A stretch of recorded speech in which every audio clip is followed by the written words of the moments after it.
Chief Ricarte, lahat ng mga ito'y nawawala? At ang suspetsyo mo pa'y may kinalaman si Alvaro dito? At tumataas pa po araw-araw. Ayon sa investigasyon, lahat po ng taong yan nagtatrabaho kay Alvaro.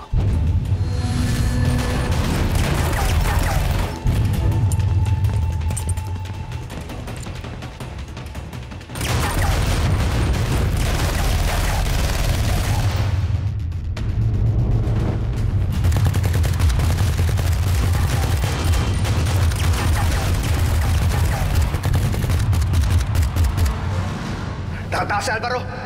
Hindi siya pwede tumakas. Dapat mahuli natin si Alvaro sa lalong madaling panahon. At malakas ang kutob ko na malaki ang kapit niya sa may mga kapangyarihan. Kung sino man ang nagpoprotekta kay Alvaro, nasa paligid lang natin sila.